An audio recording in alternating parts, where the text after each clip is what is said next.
मूंछ ऊंची रही। एक बहुत ही प्रसिद्ध कहानी है। एक गांव में एक सरदार था, राजस्थानी सरदार। मूंछ मरोड़ कर चलता था।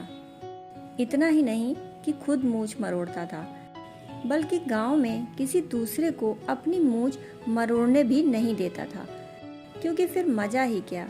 जब सब ही मूंछ मरोड़ रहे हों तो फिर सार ही क्या। अकेले ही अपनी मूंछ ऊंची रखता और सारे गांव की मूंछ नीची रखवाता था। सारे गांव के लिए आज्ञा थी कि अपनी मूंछ दोनों तरफ झुका कर रखें। उन्हीं दिनों एक नया नया बनिया गांव में आया। उसको भी अपनी मूंछ मरोड़ने की आदत थी। उसके पास काफी धन था। उसने सोचा होगा सरदार अपने घर का। वह मूंछ मरोड़ कर गांव में निकला।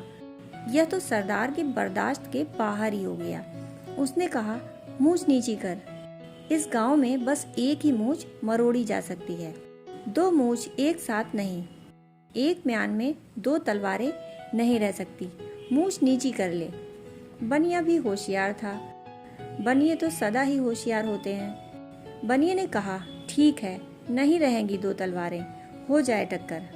या तो यह गर्दन बचेगी या तो वह। मगर इसके पहले कि हम जूझें, मैं जरा घर जाकर अपनी पत्नी बच्चों का सफाया कराऊं, क्योंकि पता नहीं मैं मर जाऊं तो नाहक ही पत्नी बच्चे क्यों दुख पाएं मेरी मूंछ की वजह से। मैं तुमसे भी यही कहता हूं कि तुम भी जाओ और घर सफा कराओ, क्योंकि यह बात ठीक नहीं कि तू मर जाए और फिर पत्नी बच्चे लावारिस हो जाएं, भीख मांगे। अपनी मूंछ मरोड़ने के पीछे उनकी हालत को सोच। सरदार को भी बात जच गई कि वह बात तो ठीक कह रहा है। दोनों घर गए। सरदार ने घर जाकर फौरन अपनी बीवी बच्चों का सफाया कर डाला। सबको मार कर घर से लौट आया और बनिया अपनी मूंछ नीची करके आ गया। उसने कहा, मैंने सोचा क्या झंझट करनी, जरा सी मूंछ के पीछे क्यों मारपीट की जाए। अब तुम देखते हो कि किसकी मूंछ ऊंची रही। कभी कभी ऐसा भी हो जाता है कि मूंछ नीची करके भी लोग मूंछ मरोड़ ही लेते हैं। इस बनिए ने मूंछ नीची करके अपनी मूंछ ऊंची कर ली। मगर हम देखते हैं जिंदगी में लोग यही कर रहे हैं, अलग अलग ढंग से। हर आदमी अपनी मूंछें मरोड़े बैठा है। जब भी उसे मौका मिल जाता है तो दिखा देता है कि देख ले। रास्ते में खड़ा पुलिस वाला हमें बता देता है मौके पर कि देख लो किसकी मूंछ ऊंची है।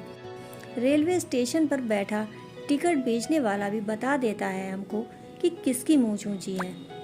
चपरासी तहसीलदार भी हमें मजा चखा देते हैं कि खड़े रहो, हो गए अपने घर के मालिक और राजा। इधर मूंछ किसी और की चलती है। हर आदमी एक दूसरे के पीछे पड़ा है। दोस्तों, कहानी सुनने के लिए आपका बहुत बहुत आभार।